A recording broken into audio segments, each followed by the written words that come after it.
Let the hangout start now. Thank you for staying with us. Now, 3 days after the questioning of Ibrahim Magu as the acting chairman of the Economic and Financial Crimes Commission, EFCC, Ibrahim Magu began speculations over his fate and successor remain rife. Now, a 7-man panel, the presidential panel headed by a retired president of the Court of Appeal, Justice Ayo Salami, has widened the probe of Magu over fraud allegations. For now, there is no end in sight to the Magu saga. The one thing I've noticed about this Magu saga, officially we don't know what to believe, and for journalists that are spokespersons to the president in the Aso Rock, they've kept quiet and there's not been any official communication. Okay, take it. Again, somebody now called me this morning to say, Ayo, where did you read about the suspension of Magu? And I said, well, who signed it officially? And I said, I've not seen anything, but I saw it on the pages of the newspaper. And the person was trying to tell me that even the panel that is sitting, I said they had not at any point in time ordered the suspension of Magu. Who did? Was it credited to Segun Adeniyi, Gabra Shehu, or Femi Adesina? A lot of spin outside the Jide. It's clear that the media is being used, and it's a shame on some of our colleagues that such stories are going on air. Such stories are being published in newspapers. Stories that are thoroughly unconfirmed. It's terrible. It's terrible. The truth is, we cannot, as press people, continue to put stories that are unverified in our newspapers and all that.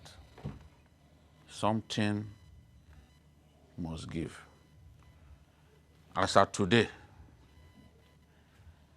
up to 5 persons have been mentioned as people who take over The from acting FCC. acting FCC. Some will even carry the story, so person resumes as Magu's successor.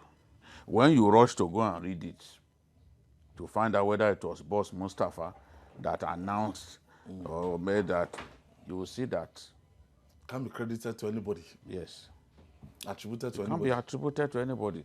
So this is why it looks probable that this whole thing, some people are just trying what the Yorubas will call guru to the answer. They have an agenda, and they are trying their best to soil this man's image.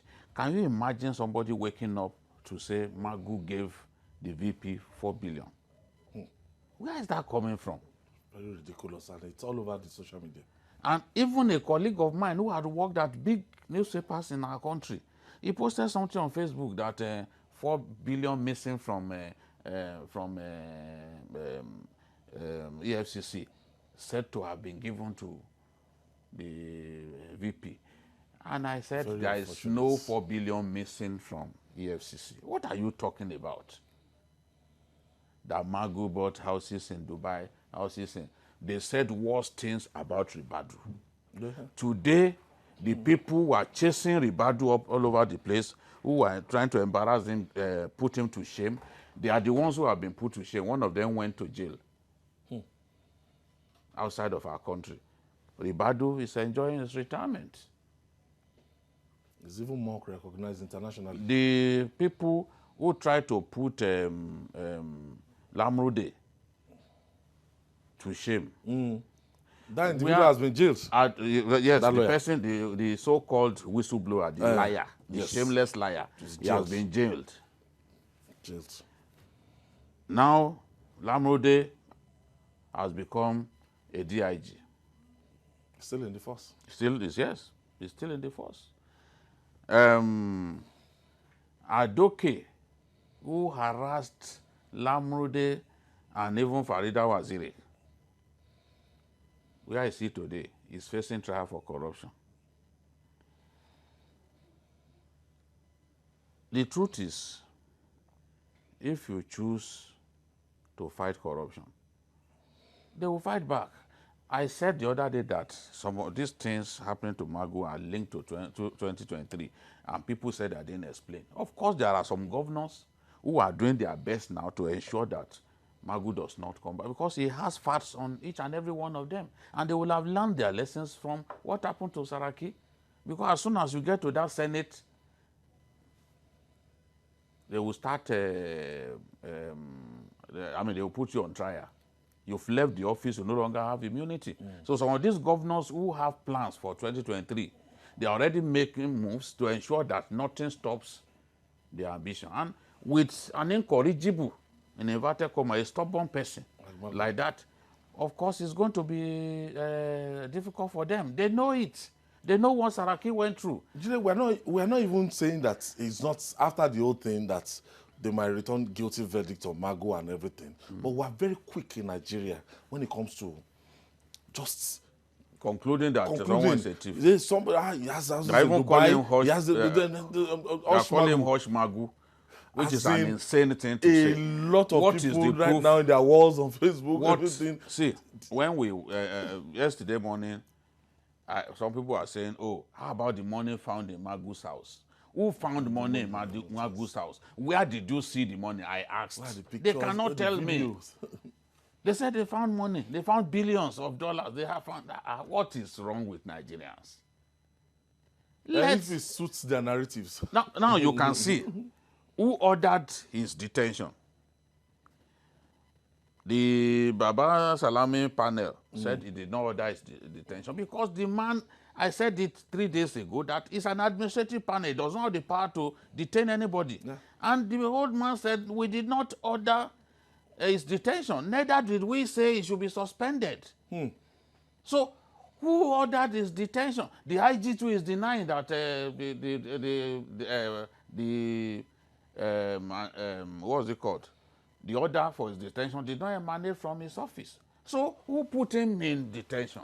The first denial was even he wasn't arrested. Somebody that is not arrested, and DSS came to deny it. Day 1, day 2, day 3. Is Magu still not arrested now? You know why it was easy for DSS to say, no, we are not the one. The people went to literally mug him on the road were drawn from different security agencies. Okay. So DSS can say, no, we didn't do it. Because other security agencies, he had offended a lot of them. He offended NIA, he offended DSS.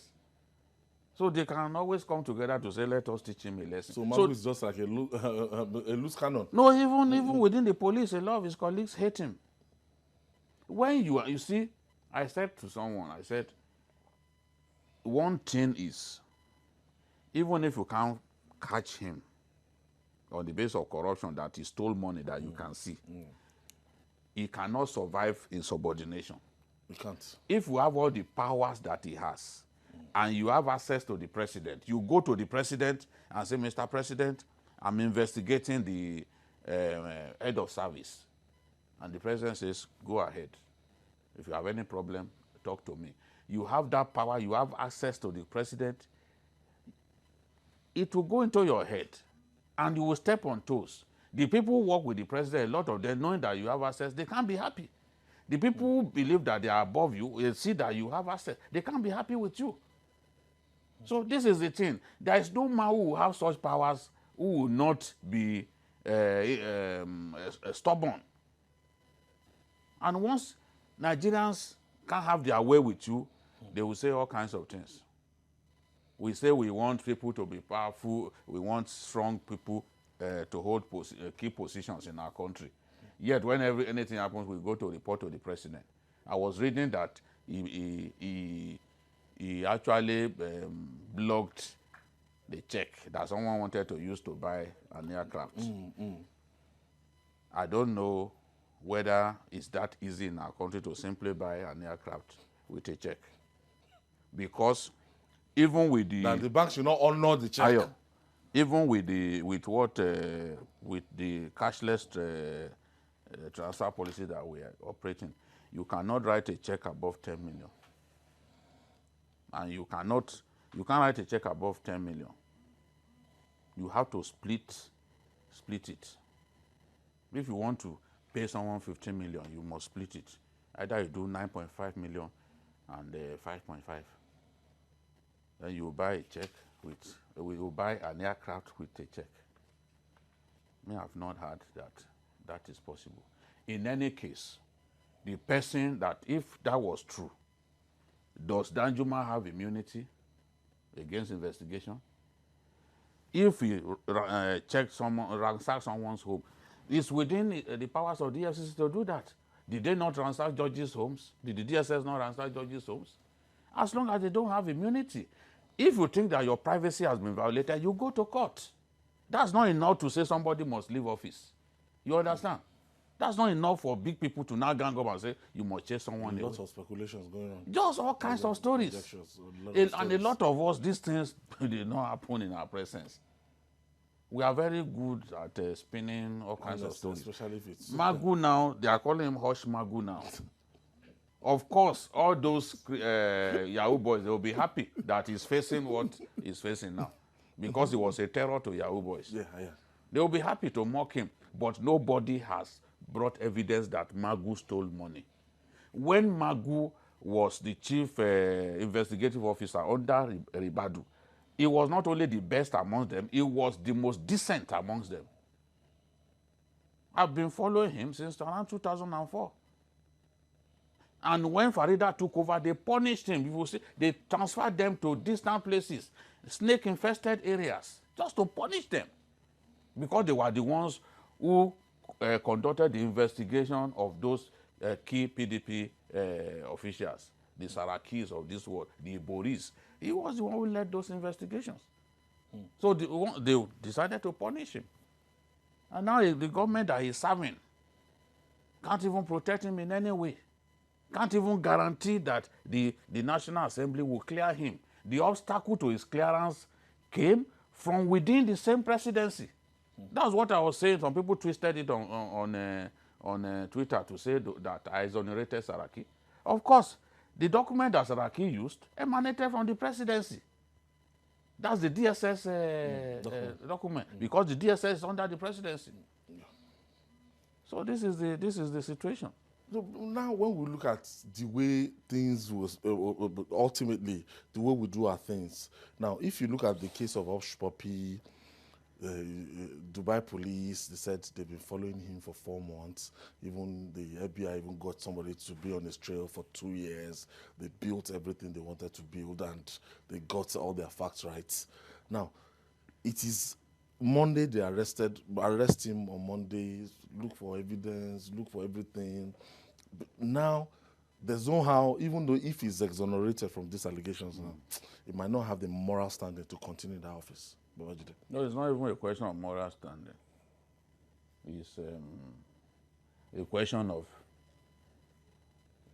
do they still want him? Because when we are talking about moral standing, as long as you have not tainted him with corruption, in the eyes of Nigerians, he has it. But the truth is, do the people who engaged him in the first place, do they still want him?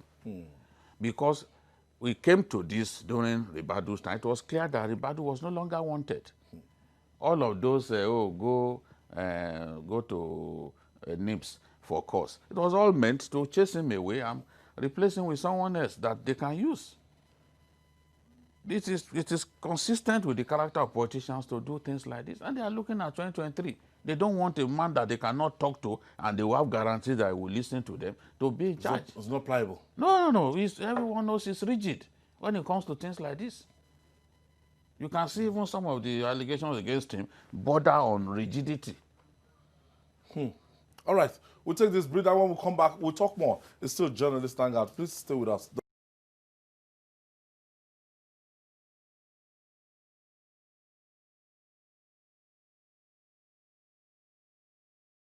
Reaching you from TVC News, and Solomon Ajuzogo is joining us, and we are looking at the travails of Ibrahim Mustafa Magu. Maybe suspended chairman of EFCC or the chairman of EFCC, we don't even know. He's still the Well, he's still the acting chairman. Okay. At the moment, nobody has replaced him. He's still under investigation. But what amazes me about all of this is we've been here before. We've played this card before. You remember Ribadu and the things he went through after all the fights and everything. It's almost coming back to us again. But one thing that miffs me about the whole of it is the seeming division. A minister in the same administration, another official of the same administration. Now, this is not to say that if officials in an administration have done something wrong, that we should not put them in check. But it looks all similar to me, what happened with Ribadu, and then now it's happening with him.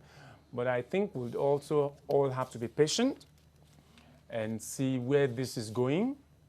You can be under investigation over allegations, and we cannot foreclose that you are guilty until the investigations have been concluded. But I just think we've been here before. Don't you see any kind of pattern of, like it's condemned to fail? As in, the way it's going, it might not come out of this. Well, you can never say never. It looks like it's a predetermined process by whoever is responsible for this. And then the question you are going to ask is this what the president wants? Now, if it's not the president, then who is responsible for this? Because in the case of Ribadu as well, is that the way the president wanted it? Or was it that the president permitted it? Because there's one thing about what is the exact will of the president, and there's another thing about the permissive will. Permissive will is an exigency that you bring into being when, okay, you look at all the permutations. It may not be exactly what you want, but the permutations, okay, we can let go this. So the way it is, it seems a predetermined course by those who are responsible for this. And if truly he is guilty of what the things they have brought against him, I think it's only the court of law that will prove it. So if you are investigating him, if you indict him on those allegations, then you should properly charge him to court. But then it raises the question again. So all this time he's been taking the bullet. All this time he's been fighting corruption. All this time he's been doing this. Is it actually worth it to fight, to really fight for Nigeria? Let's look at this administrative panel now. It's strange to me. I know that, yes, they might have the power to do it, but to ease him out, does anybody need to go through all this? No, it's one way by which it can be done. To show that they didn't just kick him out. So just nominate another person since they did not confirm him and his tenure for 5 years has expired. No, because it's not the president who is behind all this. You know now, the person who is behind this wants to show to the world that, look, this guy is not fit for this position, he's guilty of this, he's guilty of that. So that kind of panel has to be set up, whereupon if he believes that a guilty verdict will come. But the panel has promised that it will be fair. But I just think that even if you do not find him guilty of corruption, they will find him guilty of insubordination, because there are instances of that. It's not going to be difficult for them to find him guilty of insubordination.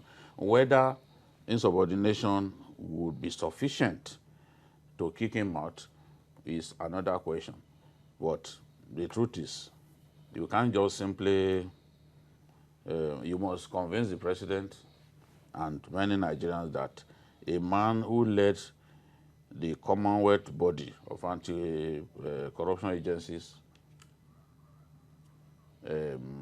is no longer fit to do the job without showing to Nigerians what he has done. I think that is what they want to achieve by this administrative panel. And everyone knows that Babak Salame is a man of integrity, that is very straight. So I think that's what they intend to achieve. But it's clear from the way this thing has been done, the invitation should have been extended to him and give him time so that he can even prepare a defense. A defense. You just hold someone from the main road, where you saw him, I'm telling and you. then took him to go and pay. Who does that? Somebody spoke to me Where is this that morning. done? Somebody just told me this morning that is even our friend that is his lawyer now. That's WK Wahab Shitu. Yes. WK Shitu is his lawyer. Yes, Wahab yes, Shitu was asking for the legality behind all this. No, the He whole wasn't thing, giving- even the whole work, I can say the whole work began today.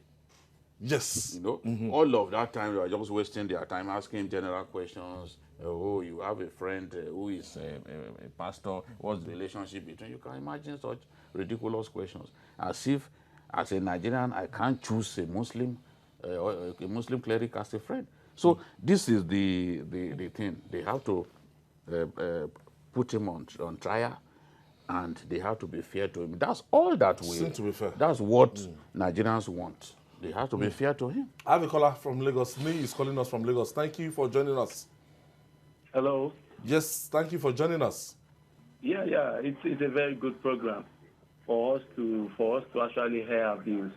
I think on the aspect of Magu, it's something is playing at the background that we don't know, because as the man has just said now, he's a good man. When he was still in a position, occupying a position, he was a good man. But I think something is playing at the background.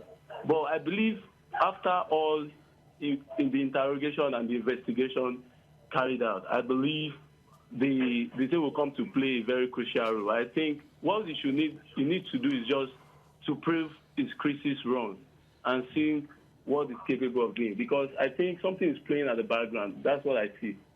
Thank you. Solomon, now Ibrahim Mustafa Magu looks like the face of a fight against corruption for this administration. That tells me something. We've not institutionalized that fight against corruption. Now, if Magu is not there, do you understand? We're not even looking at EFCC again as an institution. It's so strong that it is the person on top. I'll disagree. We had the Ribadu, and everybody thought, oh, it's because of its Ribadu. Now, along the line, we had the lady Farida, then we had Lamode, and then now It's we still have about one person. and we have now, we are talking about the whole. Yeah, you see, the way this thing is in countries like ours, where we are gradually building. This is just 21 years of democracy, and institutions are built by strong men. First and foremost, where you have not built systems, you need to raise people who will help build those systems. And the system will also cascade from the top, where you have the president. If the president wants to build proper systems and not just about the president, then he has to keep building it. And this thing has to be progressive. We've seen the way Lagos State, as part of the federation, has been evolving, and the system is gradually evolving, even if we are not yet there. So we have to build on incremental levels. So you need men, you need strong men. Now, what Professor Dora Akunyele did in NAFDAC, we hope to see that progressing. So you need these individuals in a country where sometimes you think that, oh, we don't have the people, or system things are not done properly. You just need one person who rises up and then begins to set things in motion. We saw all the things that Babs Fafnwa did in education many years ago. We saw what Professor Oshotimeni did in Ministry of Health years ago. And then Oliko Eransomkuti, I actually meant to say, and then Oshotimeni built on that and all of that. So we're looking for people who will continue to build on incremental levels. So you need strong men first. In the democratic process, you always need strong men to build those things for us. So if Magu is a strong man who can build that, he builds it. We hope that the person who comes after him, you know, those people he has also mentored, will step in and keep building. So we need these things to happen, because you cannot build institutions without the men. It is men who build institutions. Julie, let's talk about the process now of getting. Mr. President will look into his Okeke is calling us from Ibadan. Thank you for joining us, Okeke. Hello, how are you? Very well, thank you for joining us. Yeah, okay. Babajide, you are too much. I greet you, sir. Okay, Carl Fabian. Yeah. How are you, Babajide? I'm fine. I greet you. Yeah, that's good. You are very, very good because you always involve yourself in investigative journalism. Thank you, sir. Investigative journalism is good because there's no mago in journalism. You want to do the work very well. Because the problem we have in Nigeria is that people always go for what they have not seen. Yeah, the problem we have in Nigeria is that people go for what they have not seen. It is a real problem because the situation, if journalism has to be practiced like the way Delegate had of settling memory practices journalism should be what it is. I believe Babajide and his colleagues are the ones practicing what we call investigative journalism. We is practiced in Western world. Thank you, sir. Thank you, okay. Now, Babajide, going back to the process of choosing another person, a lot of people, they faulted that this executive thing, unilaterally choosing who is going to head the anti-corruption body, there's something wrong with it. Yeah, I think given the way presidents always want to use the head of the anti-corruption body, that the constitution has to be amended, or the act setting up the FCC has to be amended to take the power of nomination away from the president. The same should also be done in the case of the service chiefs and even the CBN governor. Because there is no way that I will appoint you as the head of the anti-corruption body, and then I will watch you humiliating my friends, people who help me to get to office. You want to put them on trial. Politicians will not be happy to see that happen. If someone like Nuhu Ribadu sits you down and he tells you about what he went through, behind the scene, there is a man who was very powerful that time during Obasanjo's regime. He was my friend. I went to see him in Aso Rock, and he was telling me occasions when he had to intervene on behalf of Nuhu Ribadu, that sometimes he would even prostrate. That, Mr. President, please spare him. You know? There are so many things that we can't say on air. It was at the mercy of Mr. President. If he takes this move, he's in trouble. I know someone who was convicted. You must wait for the body language of Mr. President. Never forgave him. And there were occasions when he would do investigation. No, Ribadu is watching me. He knows, and his God knows that I'm not lying.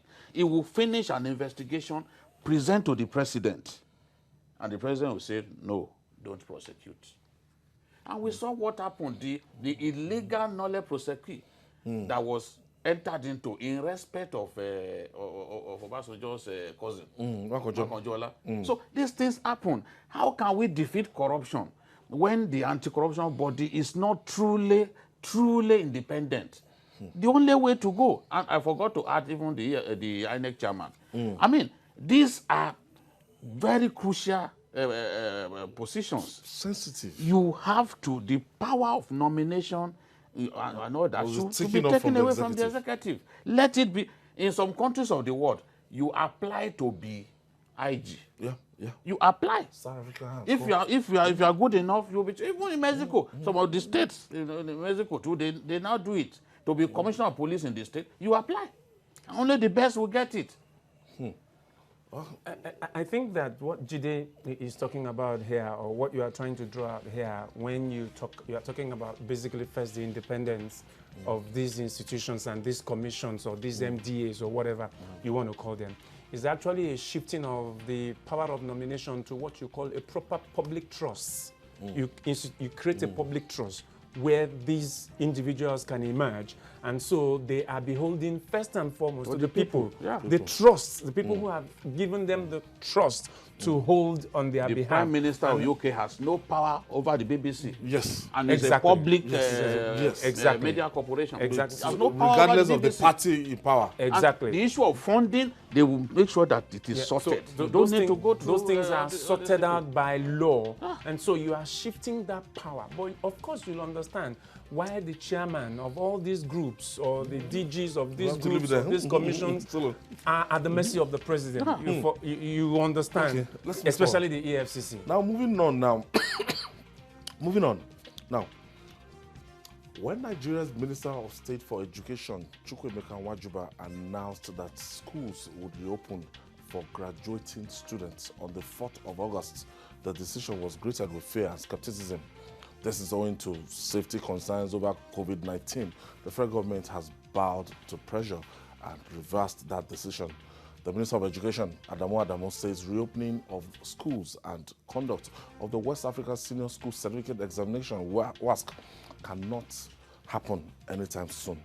With Nigeria's COVID-19 confirmed cases hitting 30,249, the reversal should not come as a surprise. Let's share with you in this report.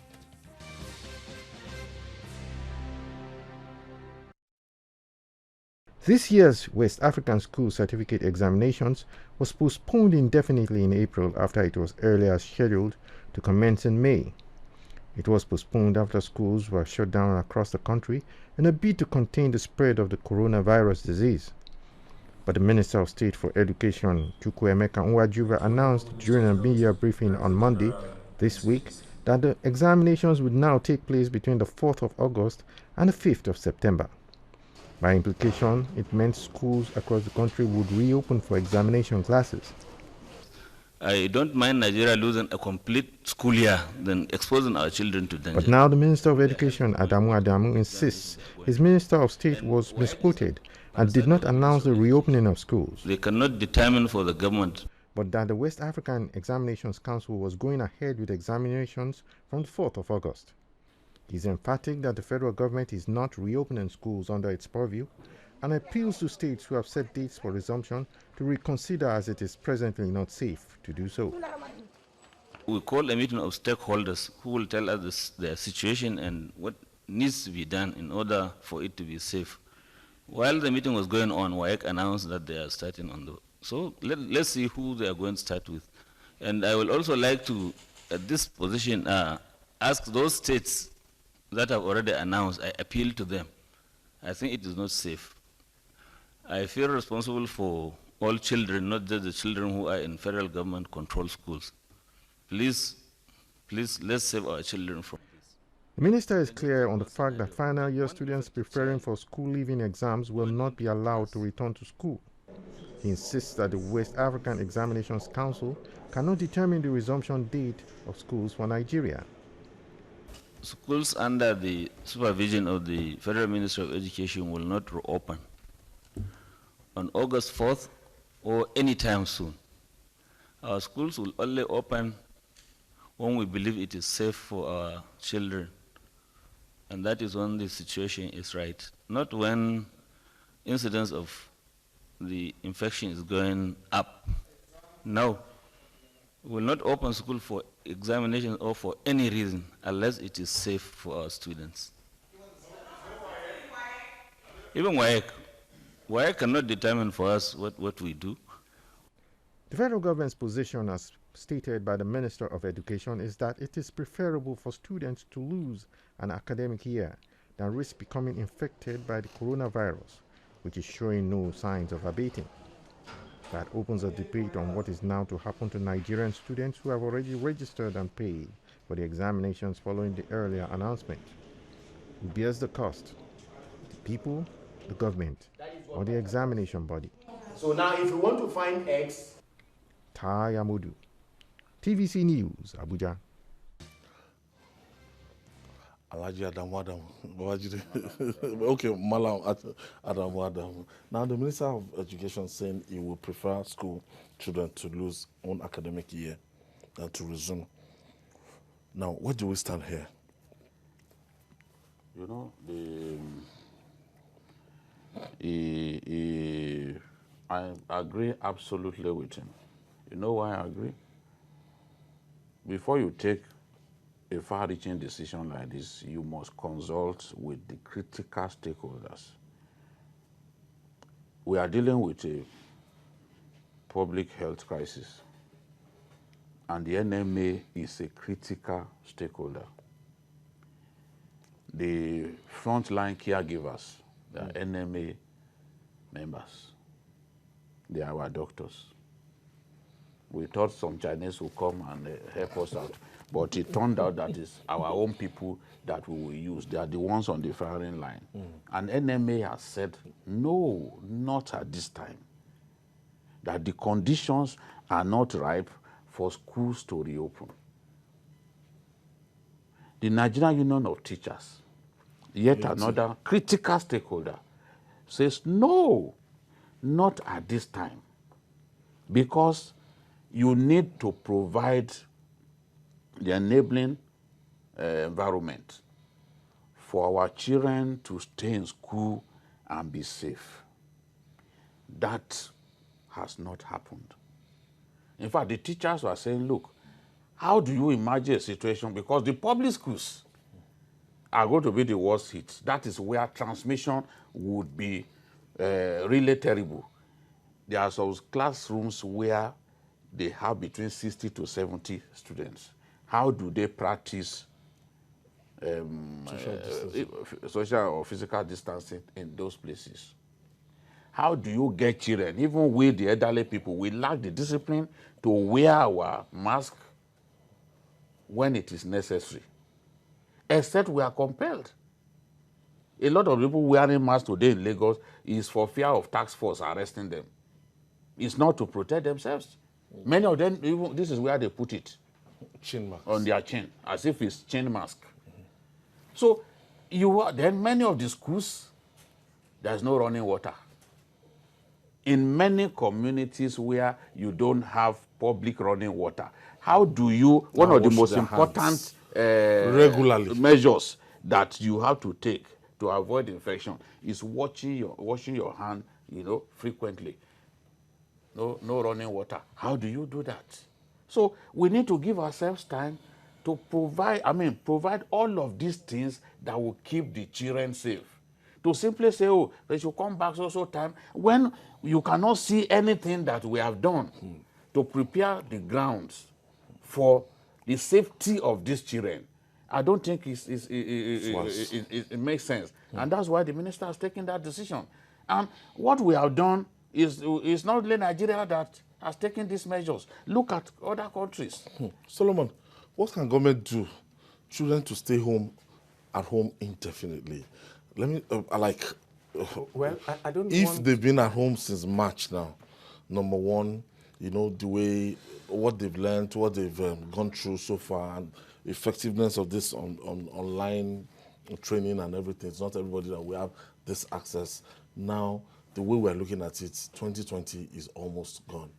The truth of the matter is what we just have to do if this thing continues is to delete the academic year. It doesn't change anything in the real sense. It's just time that is lost. And the time that is lost does not affect a child. It affects all the children in the school. So that we must address. You remember that we've had an experience like this in the universities, where sessions were actually deleted because of long periods of strike. And then the students will still graduate, but these are exigencies, these are things we really need to talk about. But then this is also a manifestation. Well, even if we say that we had done all the right things and we have put in place the infrastructures, there had not been corruption to the level where we rob ourselves of the basic amenities of life, for health, for education. Countries that have those things have been reeling under this outbreak, and it's been disastrous for places like US, UK, Italy, Brazil. It's been quite a thing for them. But I must say that first, we need now to begin to enlighten these young people, enlighten parents, to tell them, look, the worst case scenario is that children are going to lose this year, but then we delete this period, and then these children will still continue in school the way they should continue, and it is no fault of theirs, it is not the fault of government in the real sense.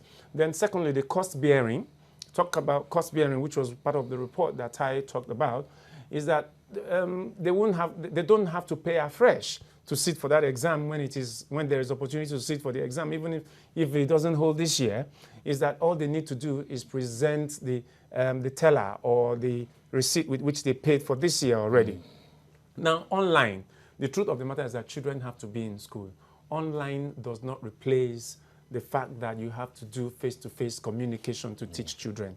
It cannot replace it. There's no how sophisticated we'll become where machines will replace humans in social interaction, because you need the social interaction for children to learn.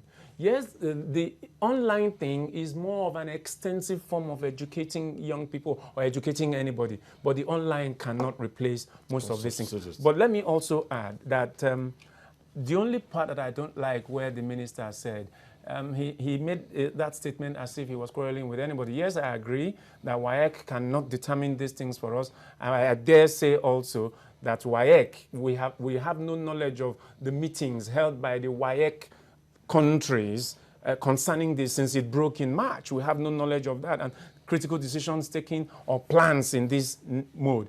But the minister shouldn't also have said, oh, let us see who they want, as if WAEC is trying to override. WAEC cannot override the countries that are involved in WAEC. Okay. Jide, now, the domestic airlines began flying again yesterday, and how did it go? The measures that were put in place to prevent the spread of the COVID-19. I've seen videos, and I must commend the Minister of Aviation and his team. They've done a tremendous job. They've done a tremendous job to put all of the infrastructure in place to ensure that we can actually fly in a safe environment. But the truth is, many people are still apprehensive to fly. And you can see that not many people turned up at the airports to fly. What they've done is to ensure that only 2 flights can happen at the same time, so that you don't clog the arrival or the departure lounges. So just 2 flights at the same time to allow for physical distancing. That's a good measure, and all of the toilets now are COVID-19 compliant. So it's a tremendous work that they have done. The robot checks your what's it called, your temperature and all that. They put all that in place. But the people, in my view, who will still not comply with those directives are the so-called VIPs. Those people will say, don't you know who I am? Are you going to say you don't know who I am? And it happened. When Femi Fani-Kayode was minister, and an official, one of the airport officials, stopped him for a search. He decided to suspend the guy. And the airport staff said, no, we will go on strike. Why should you suspend him for doing his job? Everybody, based on what we are going through now, everybody should subject himself to checks that will ensure that we are all safe. But as I know, my people, after a few weeks, people will begin to breach the lay down protocols and all that. And I'm challenging the minister to ensure that whether you are a VIP, they have said that VIPs will not be accompanied all the way to the counters and all that, as is the practice here. There's no need. When you travel abroad, you are the one who carries your luggage by yourself. Everything Nobody comes to, including your umbrella. Everything, you carry it yourself. No matter no matter how big you are. We've seen their pictures when they land at Heathrow. They carry this thing by themselves because nobody will breach the tarmac. Kemachikwe suspended an official of, I think, SCA at that time, or FAN, because anemia drove straight to the tarmac. So drove straight to the tarmac just to board the plane. These things don't happen in other places. I don't know why we are like this. So no matter what, security would have opened the gates or the gates that led to the tarmac. Just drove straight to the foot of the aircraft. Amazing people. Oh, God. So I'm happy that they've gone this far, but let me tell you, it's still those VIPs. And the VIPs are carrying, a lot of them are carrying the virus, as we are seeing with some of them dying and all that. So they should just ensure that these protocols are obeyed to the letter. Solomon, do you see a kind of improvement or a decline days ahead? Well, first and foremost, I must confess that, one of the things I have talked about from day one on the show. Okay, let me quickly pick this call. Shagun is calling us from Dubai. Shagun. This is... Yeah, Ogayo. Okay, I'm Shagun. a first-time caller. Okay. Oh, Luckily, Thanks I for am calling us. a child member of GAC, and I've always attempted to speak with you. Anyway, you. contributing to the topic on ground. Okay. Yeah. Hello? go on, Shagun. Yeah, that's nice. Oh, yeah, don't listen to yourself. yeah. Just keep talking. Mr. Babajide, we've always enjoyed your program, Thank you. and your analysis is always on point. Thank you. Well, talking about the coronavirus pandemic, Yeah. there is nothing we can do about it right now.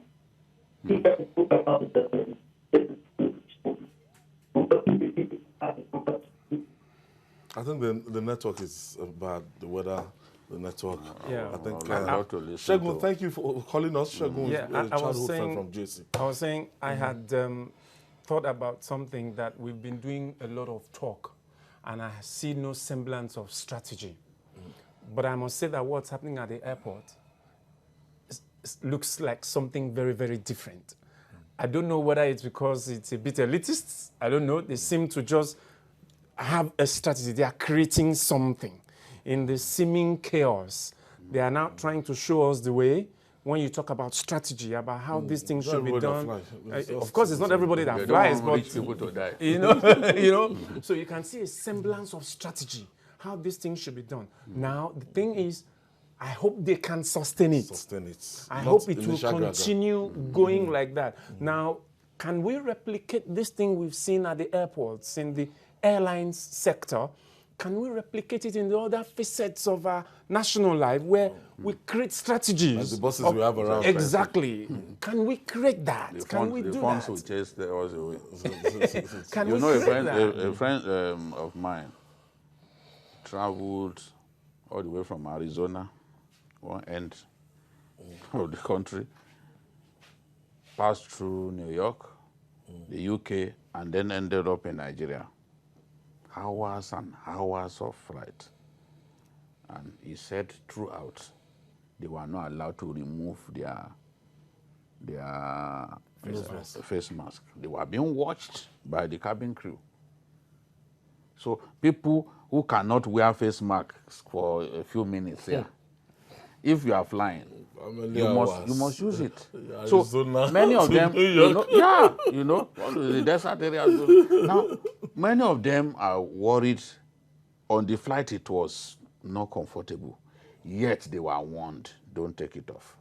So they were not sure that if they did, as soon as they land in Nigeria, they won't be handed over to security agents who would then take That them fear. for interrogation Yes, and probably and the papers. put them on trial.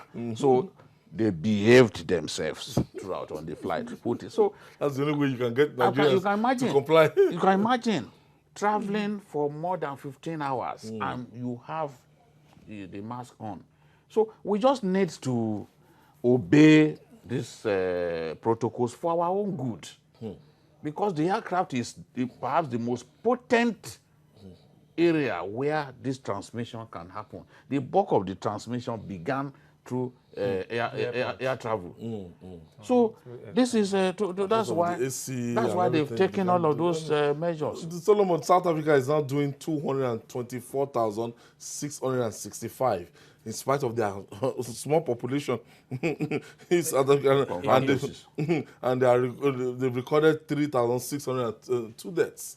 It's amazing, but you also know that South Africa is a fairly developed country, much more developed than Nigeria in terms of infrastructure and the manufacturing base. Test capacity. So what they have done is also that one of the things I have noticed is that while China was dilly-dallying, while China was delaying, and people were flying out of Wuhan to the rest of the world, what you have in places like South Africa is that they also recorded that high capacity movement from China into South Africa.